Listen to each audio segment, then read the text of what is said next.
that this pandemic has kind of exposed us a little bit and helped us to see how much we really have been relying on the salons and barbershops to care for our hair needs. But it's very important that we understand just the basics about how to care for our own hair, because at this point in time, we don't know what's in the future, what's going to happen. But it makes us feel very insecure to be insufficient in taking care of our hair properly. So, of course, I will make references to my product line, but my goal is not to dwell on my products, and my goal is not to really just sell the products on this platform. If I sell some, hey, that's great. But that's not my only goal. My goal is to be a go-to as a reference in looking at information and how to care for your hair. I want to be that reference because it's not a wealth of good information out there. So I want to start with something simple as shampooing and treating your hair. How to properly do that. It's very important that you understand what type of hair that you have and how you used to shampoo it. Maybe when you had a relaxer or before you went natural. How you used to do it is not how you need to do it now.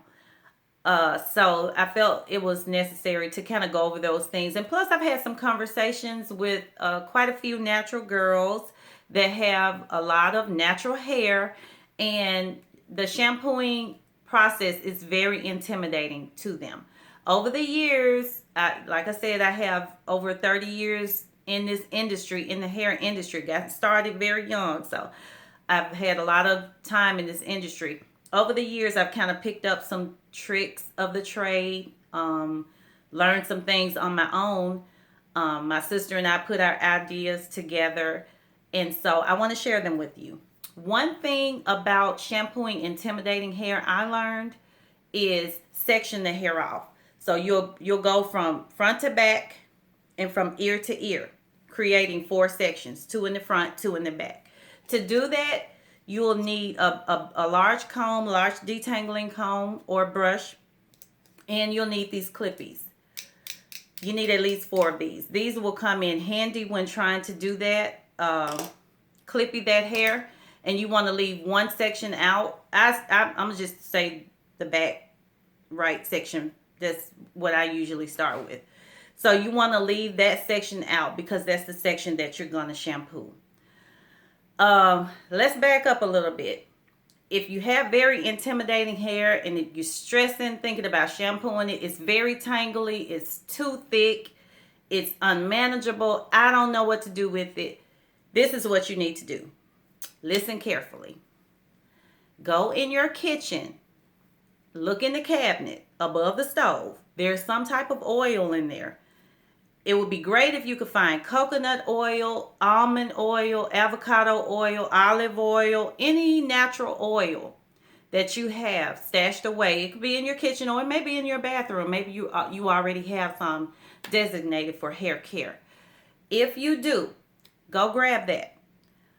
Do as I said, section the hair off. And when I say section, I don't mean part it, have a perfect part. I'm talking about break right through that stuff. Section that stuff off with your hands without tearing your hair up. If you have to wet the hair a little bit, go ahead and wet the hair a little bit. Like old school, put your hand under the sink and just slather some water on your hair. That's what I used to do. And so you want to do that because the water is going to open the hair up, allowing for the oil to penetrate into the hair. Water is necessary when dealing with natural hair. Remember when you had a relaxer, you ran from water? Oh, it's raining outside. Oh my goodness, I can't get my hair wet. Now you're natural. You need to be running to water. So don't be afraid to always start any process with water. That's not a bad thing. That's a good thing. Water is the world's best moisturizer. It is the most perfect moisturizer. It's not a long-lasting moisturizer because once the hair dries, it goes crazy. But water gives you what you need. So start your process with water. It'll make your shampoo a lot easier. Put that water on there. Slather that oil on there. Really work it through with your fingers. Learn how to detangle with your fingers.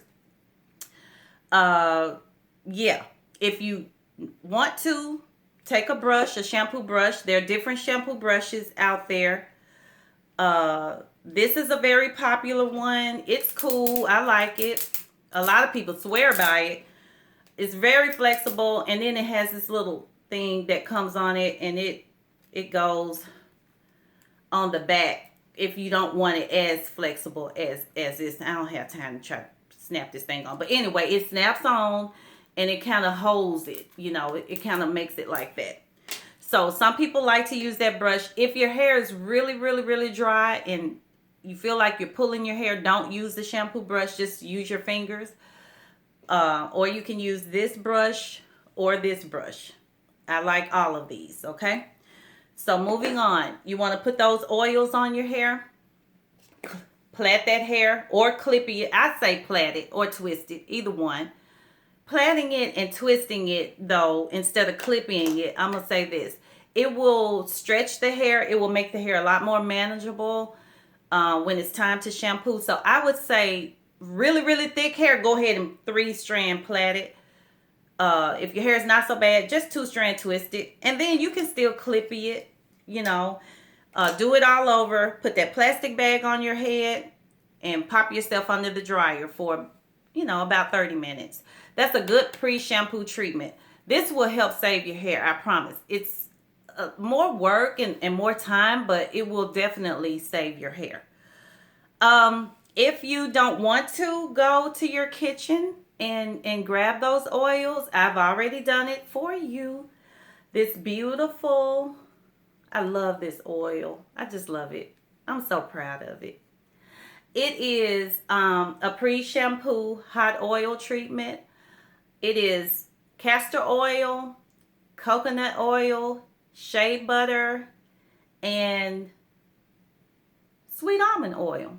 Sweet cocoa shea, sweet almond oil, coconut oil, castor oil, and shea butter.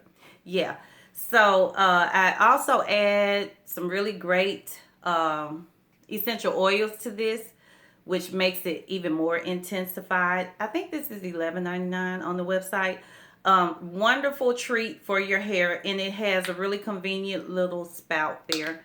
And a little bit goes a long way. So if you don't want to do it yourself, if you don't want to go and get those oils, this is already tucked away for you in a packaged in a bottle for you. So yeah, so do that. Sit under the dryer, come out of the dryer, or if you don't want to do this all in one day, you can leave it on overnight. I would suggest leaving it on though with the plastic bag and tying your hair up with a scarf. I think that's what a lot of people call the greenhouse effect, where you're kind of trapping that moisture into the hair before shampooing it. I'm telling you, y'all. I'm telling you to make a big difference. Try it. Okay, so now we're moving on to the shampoo.